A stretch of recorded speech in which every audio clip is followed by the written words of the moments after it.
An initiative to connect 300 million Africans to electricity in the next 6 years has won new pledges worth more than $8 billion from lenders, including the Islamic Development Bank and the Asia Infrastructure Investment Bank. The Mission 300 initiative, launched by the World Bank and the African Development Bank in April, is projected to cost $90 billion. Its implementation faces challenges because the economies of countries in the region are severely constrained, mainly due to sluggish revenue and high debt service costs. Our national balance sheets are insufficient to achieve Mission 300's objectives, Zambian President Hakainde Hichilema told an Africa Energy Summit in Tanzania. Funding for the project is expected to come from multilateral development banks, development agencies, private businesses, and philanthropic organizations such as the Rockefeller Foundation, which is part of the initiative.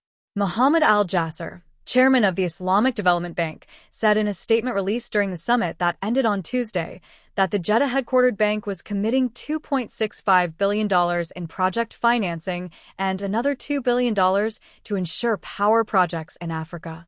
Beijing-based AIIB is set to provide $1 to $1.5 billion in financing. 600 million people in Africa without access to electricity is intolerable, said AIIB President Jean LeCun. Others funding the project include the French Development Agency, AFD, which committed to providing $1.04 billion, and the OPEC Fund for International Development, which made an initial commitment of $1 billion, the AFDB said in a closing statement. The additional finance builds on commitments of up to $48 billion from the World Bank and the AFDB, officials at the summit said.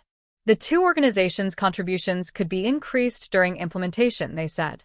Provision of 300 million people with access to electricity, half of those currently without power on the continent, is a crucial building block for boosting Africa's development by creating new jobs, said World Bank President Ajay Bunga. Half of the targeted new connections will get electricity from existing national grids, officials said at the summit, while the other half will be from renewable energy sources, including wind and solar mini-grids.